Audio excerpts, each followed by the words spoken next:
রবিবার দেখুন, জানুন সত্য রামায়ণ, যা এখনো কোনো সংবাদ মাধ্যমে প্রচারিত হয়নি। একসময় এই সত্য রামায়ণ আদালতের নির্দেশে নিষিদ্ধ ঘোষিত হয়েছিল, পরে সে নির্দেশ উঠে যায়। কেন? তবে কি আদালত এই সত্য রামায়ণকে মান্যতা দিয়েছিল? দশরথের কি আরও ৩৫০ জন স্ত্রী ছিল? ঋষ্যশৃঙ্গ মুনি কি রাম, লক্ষ্মণ, ভরত, শত্রুঘ্নের পিতা? দেবী সরস্বতী কি কৈকেয়ীর দাসী মন্থরা? নারদের অভিশাপেই কি বিষ্ণুর মর্তে রাম হয়ে জন্মগ্রহণ? সীতা কি সম্মতি দিয়ে রাবণের সঙ্গে লঙ্কায় যান? রাম কি লক্ষ্মণকে হত্যা করতে চেয়েছিলেন? এমন অনেক অজানা তথ্য জানতে দেখুন সত্য রামায়ণ দিগদর্শন চ্যানেলে। প্রতি রবিবার রাত 10টায় প্রকাশিত হবে। লগ ইন করুন, সাবস্ক্রাইব, বেল আইকন ছুঁয়ে গ্রাহক হন। Information provided by the speaker, presenter on the IDSC platform is for general information purposes only.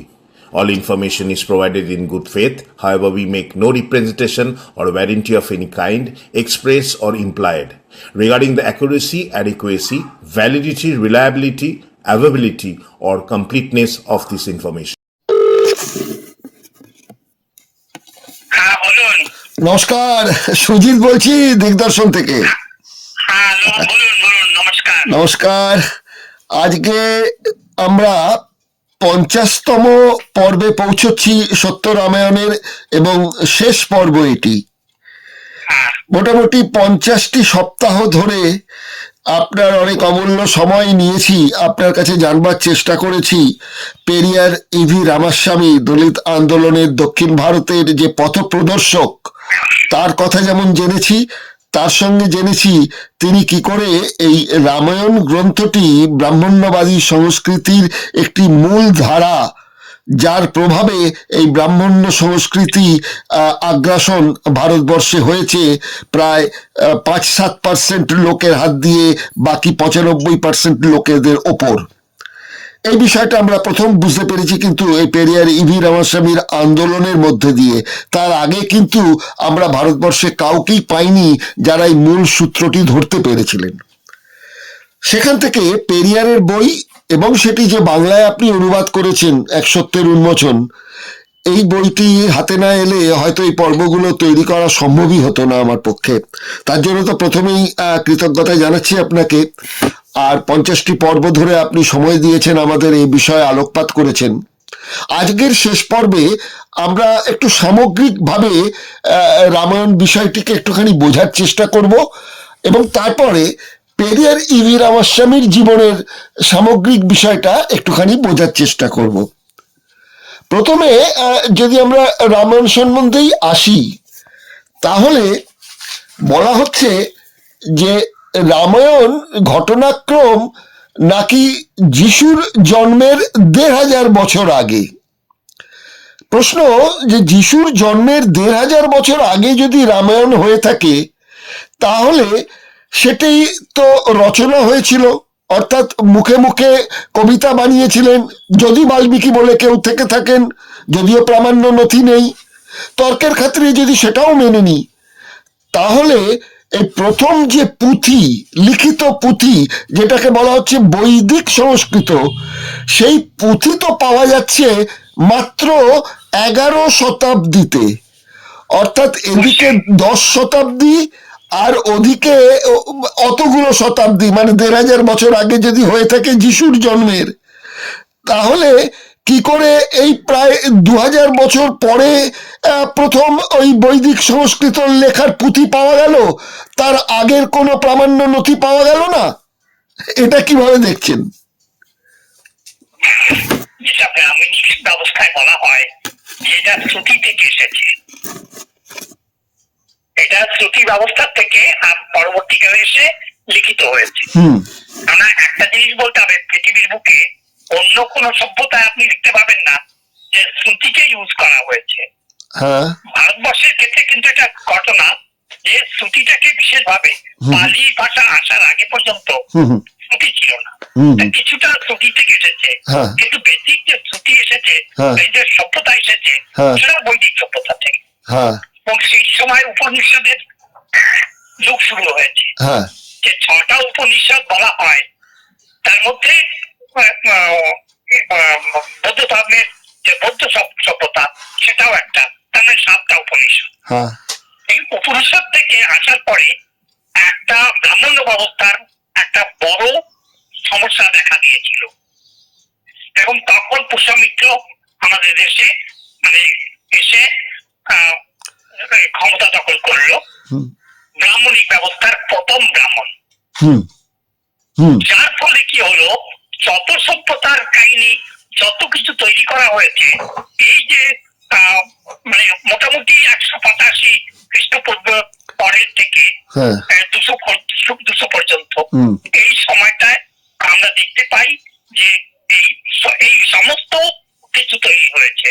আচ্ছা না এর আগে রাম ছিল, আচ্ছা। জাতকতা ছিল, হুম হুম এর আগে কিছু শ্রুতি ছিল, যেগুলো শ্রুতিগুলাকে আমরা বৈদিক সভ্যতার থেকে ধরতে পারি, নিয়ে আসা হয়েছে। হুম কিন্তু যদি ঋগ্বেদ থেকে থাকে, আপনি একটা গুরুত্বপূর্ণ জিনিস দেখুন, ঋগ্বেদ সবচেয়ে পুরনো সভ্যতা বলা হয় ভারতবর্ষে, যদি ঋগ্বেদ থেকে থাকে, আর ঋগ্বেদ যখন এসেছে তখন রামায়ণ কেন আসেনি, তখন মহাভারত কেন আসেনি?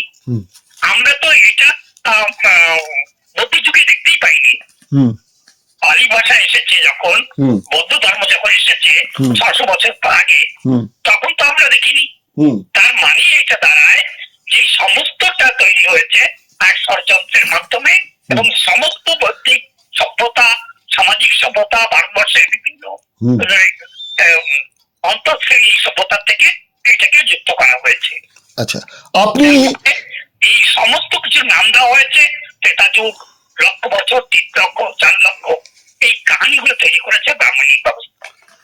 আপনি যে এটা ভালো করে বুঝতে পারেন, একটু গভীর ভাবে বিশ্লেষণ করলে, এবং অন্যান্য সবাই কিন্তু বলেছেন যে রামায়ণ মহাভারত এই সবগুলোই পুষ্যমিত্রের সময়, যেহেতু তখন প্রথম ব্রাহ্মণ রাজা। আচ্ছা, আপনি আপনি যে জন্য এই উপনিষদকে আঘাত করার জন্য, আচ্ছা কারণ উপনিষদের 3টা উপনিষদ আপনি দেখতে পারেন, একটা জৈন, একটা বৌদ্ধ, আর একটা হচ্ছে 4 ভাগ, এটা হচ্ছে মুখ্য। আর এই এই 4 সভ্যতাকে অ্যাটাক করার জন্য কিন্তু এইগুলো তৈরি করা হচ্ছে, এবং ওই সভ্যতাকে ধ্বংস করে, নরসংহার করে ওর জায়গায় এটাকে উপস্থাপন করার চেষ্টা হয়েছে, যা আজকে পর্যন্ত আমরা তার ফল ভোগ করছি। আর তার মধ্যে জাতকতা সবচেয়ে বড়, যেটা পেরিয়ার রামাস্বামী নিজে সবচেয়ে বেশি দেখেছেন, যে এর মধ্যে সবচেয়ে বড় আঘাত হচ্ছে আমাদের জাতি ব্যবস্থা, অন্তঃশ্রেণীর উপর, সমস্ত শ্রমজীবী মানুষের উপরে আঘাত। আপনি আপনি যার কথা উল্লেখ করলেন, পুষ্যমিত্রের কথা উল্লেখ করলেন, অনেকেই বলতে দেখি, বিশেষ করে দলিত সম্প্রদায়ের মানুষদের কাছেই, যে যিশুর জন্মের 185 বছর আগে মৌর্য সম্রাট বৃহদ্রথকে হত্যা করেছিলেন তারই সেনাপতি এই পুষ্যমিত্র, এবং ইনি ছিলেন হিন্দুত্ববাদী একজন মানুষ, শিবের নাকি ভক্ত ছিলেন। তিনি তার নিজের রাজাকে বধ করে তিনি সিংহাসন দখল করেন, মৌর্য সাম্রাজ্যের একটা পতন ঘটে। তো বলা হচ্ছে যে অনেকে বলছেন যে না না না, পুষ্যমিত্রের সঙ্গে রামের কোনো সম্পর্ক নেই, রাম যে পুষ্যমিত্রেরই একটা রূপ তা নয়। পুষ্যমিত্র বলা হয় কারণে যে যেহেতু রামচন্দ্র অশ্বমেধ যজ্ঞ করেছেন, আর পুষ্যমিত্র নাকি তখনকার দিনে অশ্বমেধ যজ্ঞ করেছিলেন, সেই জন্যই এটাকে গুলিয়ে দেওয়ার ব্যাপার হয়।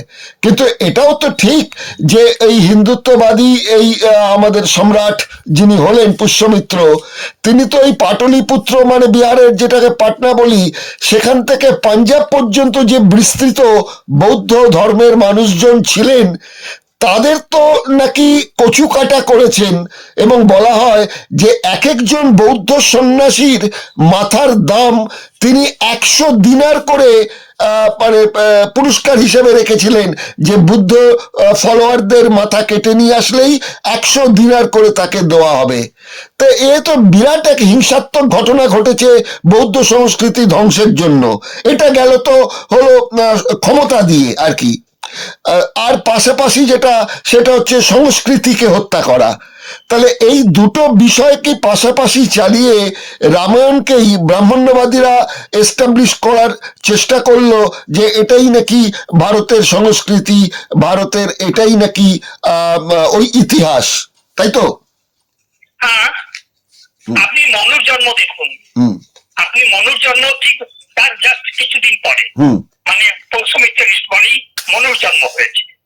আর মনু এই সমস্ত কিছু লিখে গেছেন এবং কেন করেছেন।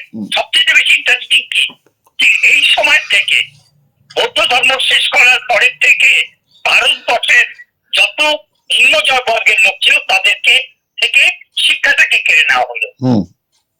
এইটাই সবচেয়ে বড় উদাহরণ, যে শিক্ষাটাকে কেড়ে নেওয়ার কারণই এটা, যে এই শ্রেণীর মধ্যে যদি শিক্ষা না যায় তবে আমরা যেটা বলবো সেটাই এরা খাবে। আর তাদের খাওয়ানো হয়েছে ভয় দেখিয়ে হোক, ধর্মের ভগবানের ভয় দেখিয়ে, অশিক্ষার এসে তাদেরকে বন্দি করে রেখে তারপরে করা হয়েছে।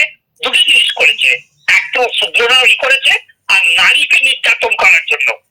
সীতা থেকে শুরু করে আপনি যতগুলো নারীকে দেখবেন পরবর্তীকালে, বুদ্ধর সময় ছিল না, তার পরবর্তীকালে যত নারী আপনি দেখবেন সমস্ত নারীকে ওরা অত্যাচার করেছে, বেশ্যাবৃত্তি করিয়েছে, ওদের মন্দিরে বসিয়েছে।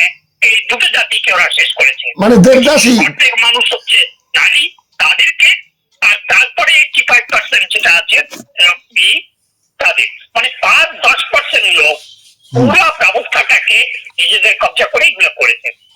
এটা একদম স্পষ্ট, জলের মধ্যে এ বিষয়ে কোনো তর্ক কিছু কাটে না, যাই দিক না কেন। তো ওই বৈদিক সংস্কৃতের প্রামাণ্য নথি যেটা, তারপরে দেখা যাচ্ছে যে পাণিনি নাকি ওই বৈদিক সংস্কৃতকে সংস্কৃতিটাকে সেটাকে তিনি পরে শুদ্ধ করে পাণিনি ব্যাকরণ রচনা করেছেন, সেও বলা হচ্ছে বিফোর ক্রাইস্ট 4th সেঞ্চুরিতে।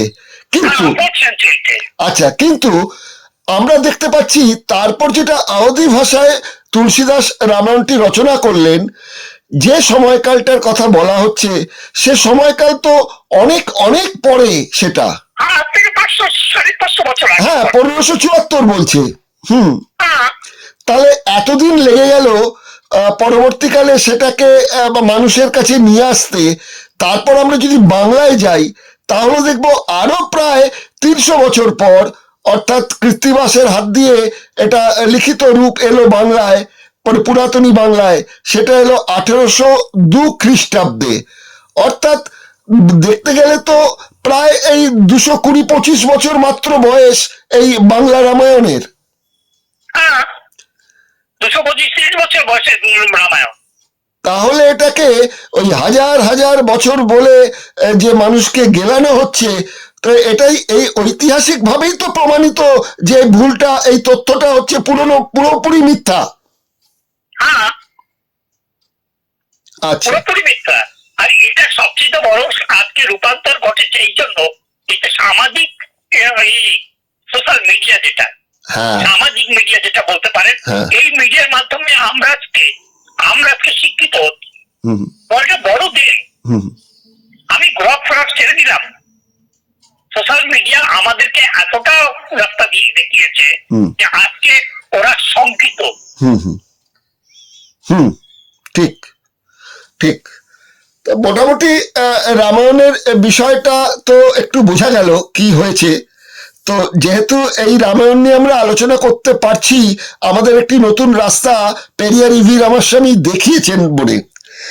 তো পেরিয়ার ইভি রামাস্বামীর যে রামায়ণ নিয়ে তার যে বিদ্রোহ, সেটা তো তিনি প্রকাশ করেছেন অনেক লড়াই করে।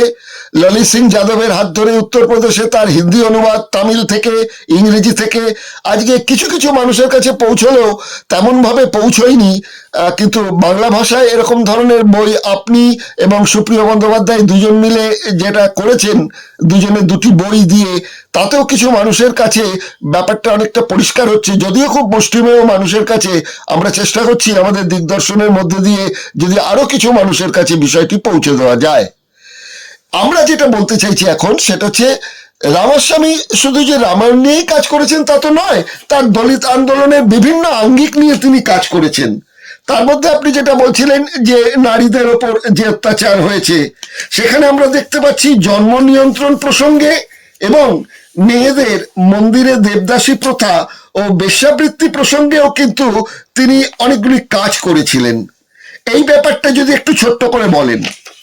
দেখুন সবচেয়ে বড় কাজ যেটা উনি করেছেন, উনি ওনার স্ত্রী যে সবচেয়ে বেশি ধার্মিক ছিল বিবাহের পরে তাকে তৈরি করেছেন। আমরাও আজকের দিনে 21 শতাব্দীতে বসেও আমরা কিন্তু আমাদের স্ত্রীদের অতটা সক্ষম করতে পারিনি যেটা উনি করেছেন। এই বিষয়ে আমি চ্যালেঞ্জ করে বলতে পারি, যত বড় বড় মাতৃ বলুন তারা কিন্তু এইভাবে স্বামী স্ত্রী মিলে এই আন্দোলন করতে পারেননি। এবং যেভাবে নাগমপালকে নিয়ে উনি আন্দোলন করেছেন, এবং যে কোনো সামাজিক আন্দোলন, চাহে মত বিরোধী আন্দোলন বলুন, মাদকদ্রব্য সেবন বিরোধী আন্দোলন বলুন, নারী অত্যাচার বলুন, বিবাহ ব্যবস্থা বলুন, সমস্ত কিছুর উপরে উনি আলোকপাত করেছেন। এবং এটা হয়েছে কবে জানেন? এটা হয়েছে যখন গান্ধী কংগ্রেসে থাকাকালীন গান্ধীও যখন ওনার বিরোধিতা করলো, ওনাকে সমর্থন করলো না, তখন উনি বুঝতে পারলেন 1925 সালের পর থেকে যে একটাই রাস্তা, এই রাস্তা হচ্ছে ব্রাহ্মণবাদকে উজাগর করা। তারপরে 30 পরের থেকে উনি রামায়ণের রচনা শুরু করলেন। উনি বিভিন্ন আন্দোলনে গেলেন, মন্দিরে প্রবেশের আন্দোলন থেকে শুরু করে নারী আন্দোলন, সবকিছুতে উনি অংশগ্রহণ করেছেন। আর এত বড় মানুষ, আপনি যদি এই ছোট একটু পর্দায়, মানে সোশ্যাল মিডিয়ার পর্দায়, আজকে ইউটিউবে তাকে নিয়ে ব্যাখ্যা করাটা, তাকে ছোট করে দেওয়া হবে। তার জন্য আরো অনেক বড় কাজ করা দরকার হয়ে পড়েছে। আমি সুপ্রিয়া বন্দ্যোপাধ্যায়কে অবশ্যই ধন্যবাদ দেবো, কিন্তু উনি একটা জিনিস জায়গায় একটু মিস্টেক করে ফেলেছেন। ওই বইটার নাম সত্য রামায়ণ না লিখে ওর সঙ্গে একটা কিছু জোড়া উচিত ছিল, যেমন আমি বলেছি রামায়ণ এক সত্যের উন্মোচন। আর সত্য রামায়ণ বলার সঙ্গে সঙ্গে অনেক দর্শকরা বইটাকে ধরছেন না, তার কারণ একটা, ওটা সত্য রামায়ণ, রামায়ণের সত্যতা। অর্থাৎ সেই জায়গাটা উনি একটু যদি ভাবতেন এটার নামটা লেখার সময়, আমার মনে হয় অনেকটা উপযোগী হতো, আমরা দুজনেই সমান প্ল্যাটফর্মে কাজ করতে পারতাম। মানে আমার বই যখন বিক্রি হচ্ছে তখন এই প্রবলেমটা আসছে, এই বিভ্রান্তিটা কাটানো যেত। সেটা একটু মুশকিল হয়ে, যদিও উনি ভালো কাজ করেছেন, নো ডাউট, আমি সেই হিসাবে আমি অত বড় কাজ করতে পারিনি। আমি যতটুকু করেছি, চেষ্টা করেছি মানুষের কাছে এটাকে তুলে ধরতে। আরেকটা ব্যাপার সেটা হচ্ছে যে এই যে নারীর সম্পত্তিতে অধিকার, এই ব্যাপারটা নিয়েও তো দেখছি পেরিয়ার ইভি রামাস্বামী একটি বিরাট আন্দোলন চালিয়ে গেছেন। আন্দোলন চালিয়েছেন সমানভাবে নারী। আদিম সভ্যতার সবচেয়ে বড় কলঙ্কিত হচ্ছে স্টেজ হচ্ছে যে নারীকে সম্পত্তি থেকে করা, বঞ্চিত করা, সম্পত্তির অধিকার থেকে বঞ্চিত করা। এটা আপনি যদি পড়েন, এঙ্গেলসের স্টেট পড়েন, তবে আপনি দেখতে পাবেন যে সবচেয়ে বড় সমস্যা দেখা দিয়েছে পৃথিবীর মুখে পুরুষতান্ত্রিক ব্যবস্থা, পেট্রিয়ার্কি ব্যবস্থা, সেটা হচ্ছে নারীকে সম্পত্তি থেকে বঞ্চিত করা। পাশাপাশি এই ব্যাপারে পেরিয়ারের যে ভূমিকা ছিল সেটা অনেক অনেক বেশি গুরুত্ব রাখে, যদিও প্রচার পাননি, অনেক আঘাতের মধ্যে থেকে লড়াই করতে হয়েছে। আজকের দিনে আমরা লড়াই করতে পারছি না এই বিজেপির বিরুদ্ধে, আর তখন দাঁড়িয়ে আপনি চিন্তা করে দেখুন এই ব্রাহ্মণিক ব্যবস্থার বিরুদ্ধে তিনি দাঁড়িয়ে কিভাবে লড়াই করেছেন। ঠিক ঠিক। পাশাপাশি তিনি আবার ওই পুরুষতান্ত্রিক যে ভাবনা চিন্তা, সেগুলোর বিরুদ্ধেও তিনি লড়াই করেছেন। না হলে পরে তিনি কি করে সেই সময়ে মেয়েদের এগিয়ে নিয়ে এসে ওই তারিমত বিরোধী আন্দোলন, ভাইকম সত্যাগ্রহ, আত্মমর্যাদা আন্দোলন, হিন্দি ভাষা আগ্রাসন বিরোধী আন্দোলন, পৃথক দ্রাবিড় নাড়ু আন্দোলন, এইগুলোতে যে ব্যাপক অংশে নারীরা মানে সক্রিয় অংশগ্রহণ করেছিল সেই সময়টাতে, এটাও তো একটা বলতে পারা যায় যে একটা দুঃসাহসিক কাজ করেছেন তখন সেই সময় দাঁড়িয়ে। আপনি একটা কথা বলুন, একটা মানুষ তার এতগুলা তাল, 500 মতো তাল গাছকে ওই সময় কেটে ফেলা, আপনি চিন্তা করতে পারেন কত বড় স্ত্রী হলে করতে পারেন। কারণ ওটা ছিল তার রোজগারের আর্থিক একটা জায়গা। ওই সময় অতগুলো টাকা ইনকামের একটা রাস্তা উনি এক নিমিষে শেষ করে দিলেন। তো কতটা তার মধ্যে ইচ্ছা শক্তি থাকতে পারে, তাকে এটা হয়। আমরা তো তার কাছে একটা মানে পোকা মতো আমাদের ভূমিকা। আমি তো সত্যি I am proud of it যে আমি ওনার এই ব্যাপারটাকে নিয়ে সামান্য হলেও মানুষের কাছে পৌঁছাতে পারছি। না না, ঠিক। এবং সেই একটা সম্মেলন হয়েছিল আত্মমর্যাদা লীগের 1930, সেই নারী শাখার দ্বিতীয় সম্মেলনের উদ্বোধনী বক্তব্যে তারা বলেছিলেন যে 16 বছরের আগে যেন মেয়েদের বিয়ে না দেওয়া হয় এবং বাধ্যতামূলকভাবে শিক্ষা দিতে হবে, সেই সময় বলে গিয়েছিলেন। কিন্তু আজও দেখা যাচ্ছে যে সেই বাল্য বিবাহ যে আজও হচ্ছে, তো কত বড় বিষয়টা প্রাসঙ্গিক হয়ে রয়েছে আজকে পর্যন্ত, তাই তো? কিন্তু দক্ষিণ ভারত কিন্তু মুক্ত হয়েছে। দক্ষিণ ভারতে কিন্তু নারীরা আর পুরুষরা সমানভাবে শিক্ষিত হয়েছে, মানে শুধু কম্পিটিশনে। আজকে আপনি দেখুন নর্থ এই যে কুয়েত কিংবা এই অঞ্চলে যে নারীরা কাজ করছে, তাদের ম্যাক্সিমাম তো নর্থ ইন্ডিয়া থেকে, সাউথ ইন্ডিয়া থেকে যাওয়া। তাই তো, তা তো বেরিয়ে পড়ছে পুরো পৃথিবীর মুখে। তাই তো, তাই তো। তাদের দরকার হয় না, তাদের পুরুষ দরকার হয় না সঙ্গে যাওয়া।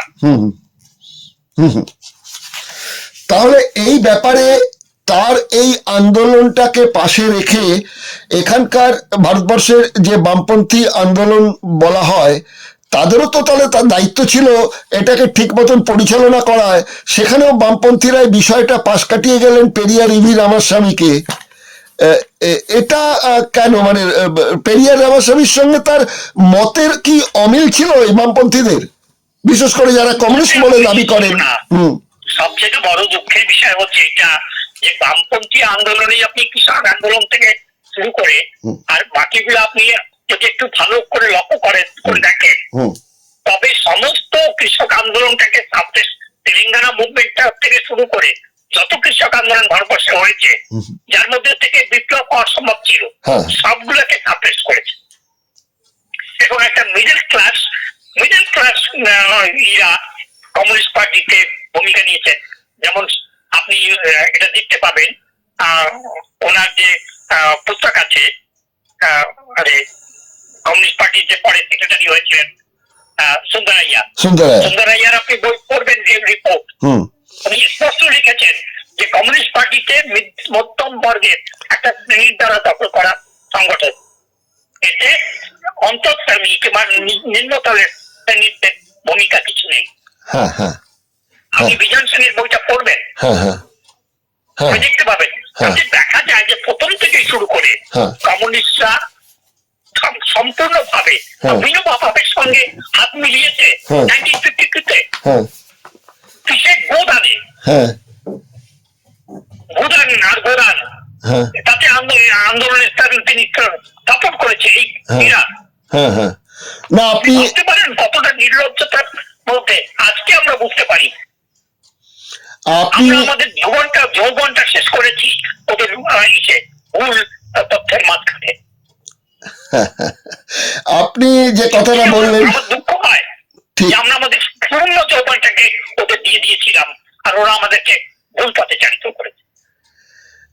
আপনি যেটা বললেন তার মানে প্রামাণ্য নথি হিসেবে বলা যেতে পারে সিপিআইএম দলের একজন প্রাক্তন মেয়র ছিলেন প্রয়াত কমল বসু।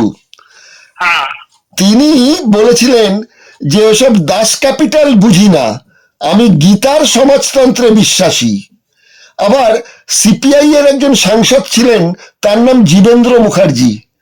তিনি বলেছিলেন বিবেকানন্দের আদর্শে এতটাই প্রভাবিত যে অনুপ্রেরণা সংগ্রহ করতে আমরা বেদে যাব, উপনিষদে যাব, এসব কথা বলেছেন।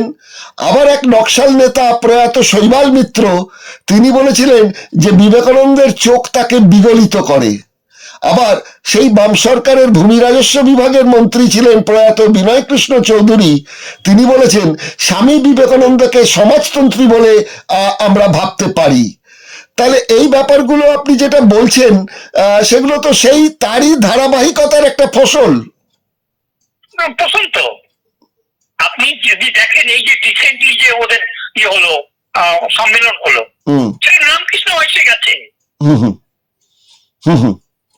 এত নির্লজ্জতা আর এত সাপ্রেস করেছে কমিউনিস্ট মুভমেন্টকে, যার কোনো ক্ষমা নেই। এখন আমাদের তো একটু পজিটিভ থিঙ্কিং করতেই হবে। আশা করব যে নতুন প্রজন্মের মধ্যে যারা যুক্তিবাদী হয়ে উঠছেন, যারা বামপন্থায় বিশ্বাস রাখছেন, তারা আসল ইতিহাসটুকু অন্তত সমাজ বিপ্লব করতে পারুন আর না পারুন, তার প্রাথমিক ধাপ হিসেবে তাদের ওপর তো আমাদের একটু আস্থা রাখতেই হয় যে তারা মানুষকে ইতিহাসের এই গোপন তথ্য এবং তথ্য এইগুলোকে একটু তুলে ধরবেন অন্তত, তাই তো? আপনি এই ব্যাপারে আমি বলছি, আমাদের পৃথিবীতে যে গ্লোবালাইজেশন এসছে না, এটা গ্লোবালাইজেশন না, গোলামাইজেশন। গ্লোবালাইজেশনের ফাঁদে পড়ে আমাদের শিক্ষিত যুব সমাজের একটা বড় অংশ তারা ফেসে গেছে, এবং তারা ফেসে যাওয়াতে তারা এখন এমন একটা অবস্থায় দাঁড়িয়েছে, না ওই দিকে যেতে পারছে না এই দিকে যেতে পারছে ক্যারিয়ার ভাবনা চিন্তার মধ্যে।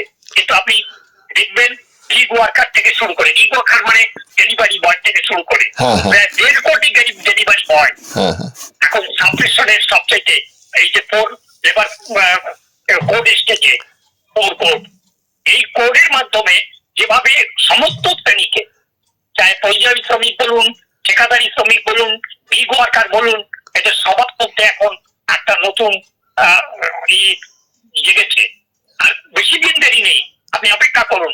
তবে কথা হচ্ছে এই সময় আমাদের মতো মানুষকে মানে সঠিক রাস্তা তৈরি করতে হবে, তৈরি করে তাদের সামনে দিয়ে যেতে হবে।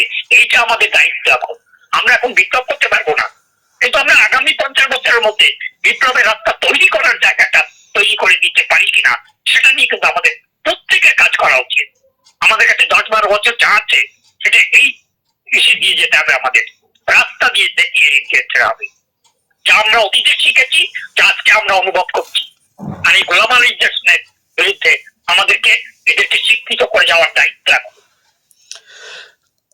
দাদা, আপনাকে অসংখ্য ধন্যবাদ যে গত 50 সপ্তাহ ধরে রামায়ণের চুলচেরা বিশ্লেষণে আপনি যেমন সাহায্য করেছেন, তেমন পেরিয়ার ইভি রামাস্বামীর জীবনের যে সংগ্রামী জীবন, যেটা সম্বন্ধে পূর্বাঞ্চলের মানুষদের কাছে কোনো তথ্যই ছিল না, এত বছর পর আপনারা দুজন মিলে 2টি বই লিখেছেন। সেই বই দুটো কিছু কিছু মানুষের কাছে পৌঁছচ্ছে, এবং যারা যুক্তিবাদে বিশ্বাস রাখেন, যারা সত্যি ইতিহাসকে খুঁজতে থাকেন, যাদের মধ্যে এই তাড়নাটা আছে, তারা নতুন করে নিশ্চয়ই ভাবনা চিন্তা করার একটা অবকাশ আমরা তাদের হাতে তুলে দিতে পারলাম, তাই তো? এইটুকু আমরা পেয়েছি, এটা আমার আত্মসন্তুষ্টি বলতে পারেন, এটা বলা ঠিক হবে না। আমার সামান্যতম প্রচেষ্টা আমার জীবনের এক প্রান্তে এসে, এজন্য আমি আপনাকে অনেক অনেক ধন্যবাদ জানাবো। আমরা কত মানুষের কাছে পৌঁছাতে পেরেছি তাই ম্যাটার করে না, ম্যাটার করে এই যে ডকুমেন্ট আমরা রেখে যাচ্ছি, এটাই আমাদের পরিবার পরবর্তী সমাজের জন্য কাজে লাগবে, এটাই আমি বিশ্বাস করি। এই জন্য আপনার এই 50টি যেটা আপনি করেছেন, এটা একটা ল্যান্ডমার্ক। আমি অনেক ধন্যবাদ দিচ্ছি আপনাকে যে আপনি সত্যি একটা ভালো কাজ করেছেন। সেটা আমার ইসে নয়, আপনার মানে সমাজের জন্য একটা বড় ভূমিকা। অনেক অনেক ধন্যবাদ। হ্যাঁ, সবকিছুই করতে পেরেছি, আপনার অনুপ্রেরণাটা আপনাদের কাছ থেকে পেয়েছি বলেই করতে পেরেছি। সেটা হয়তো অংশ বিশেষ, কিন্তু আপনি হচ্ছেন কিরদার, না না, আমার এটা দেখুন, এটা একটা এই ধরনের বিষয়গুলো হচ্ছে একটা রিলে রেস। হাতে একটা জ্বলন্ত মশাল, একজনের হাত থেকে আরেকজন, আরেকজনের হাত থেকে আরেকজন, এইভাবে নিতে নিতে রিলে রেসটা এগোবে বিবর্তনের পথে। যাই হোক, আমরা তাহলে এই 50তম পর্ব দিয়েই এই বিষয়টি এখানে শেষ করছি। আমরা চেষ্টা করব এরকম ইতিহাসে লুকিয়ে রাখা ঘটনা, যেগুলো ইচ্ছাকৃতভাবে লুকিয়ে রাখা হয়েছে, এরকম ধরনের আরো কিছু ঘটনা মানুষের সামনে আবার তুলে ধরার জন্য। আজকে তাহলে এখানেই শেষ করছি। রঞ্জিত বাবু, অসংখ্য ধন্যবাদ। এই 50 সপ্তাহ ধরে আপনি আমাদের সময় দিয়েছেন, সহযোগিতা করেছেন, এই জন্য আমরা দিগদর্শনের তরফ থেকে আপনার কাছে আন্তরিকভাবে কৃতজ্ঞ। অনেক অনেক ধন্যবাদ। অনেক অনেক নমস্কার। নমস্কার।